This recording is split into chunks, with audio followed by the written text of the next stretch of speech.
ఆదిత్యపురం అభిమానులందరికీ అమూల్ పాప చదువుగానే డైరెక్ట్ గా మన ఊరు వచ్చింది. అందుకే ఈ ఏళ మనకి రోడ్డు వచ్చింది. మా కాలేజ్ లో మీది ఏ ఊరు అని అడిగితే ఆదిత్యపురం అన్నాను. అదెక్కడుంది, అసలు ఆ పేరు మీద ఊరుందా అని అందరూ జోకులేశారు. నేనప్పుడే డిసైడ్ అయ్యాను, మన ఆదిత్యపురాన్ని ఆదర్శపురంగా తీర్చిదిద్దాలని. అంతేకాదు, అమ్ములు అంటే ఆదిత్యపురం, ఆదిత్యపురం అంటే అమ్ములు అనేలా చేస్తా. ఆదిత్యాపురం అంటే అన్నపూర్ణ, అన్నపూర్ణ అంటే ఆదిత్యాపురం రా.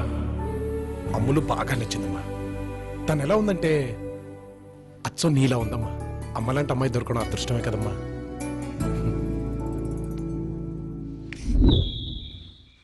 జర్నీ అంటే ప్రయాణం.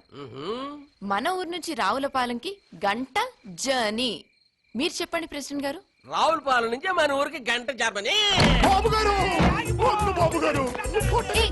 ఏమైంది రాము? పిలుస్తుంటే ఎక్కడికి పారిపోతావురా? బానిసలకింత అహంకారమా?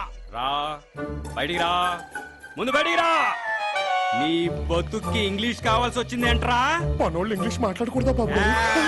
ఏ నాకు ఇంగ్లీష్ వస్తే మీ విషయాలన్నీ తెలిసిపోతాయని భయం కదూ? ఏంట్రా మళ్ళీ కౌంటర్? చదువు మనిషి ప్రాథమిక హక్కు.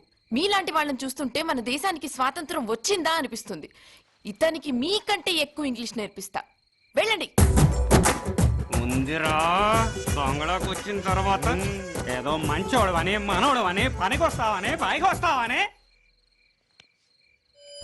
నమస్కారం. హలో రాము, అందరికి నీ పేరు చెప్పు. What is your name? I name is Ramu. అయ్యో రాము, ఐ కాదు, మై నేమ్ ఇస్ అనాలి. చెప్పాను కదండి నాకు ఇంగ్లీష్ రాదని. తెలుగైతే పాటలు పద్యాలు బోల్డ్ వచ్చండి. పర్లేదు రాము, నీకొచ్చిందే పాడు. తేట తేట తెలుగులా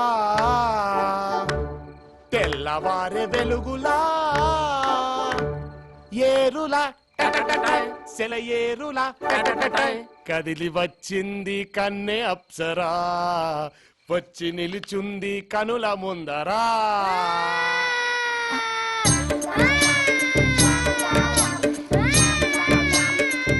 అయ్యో ఏం లేదమ్మో, ఏం లేదు, అయిపోయింది.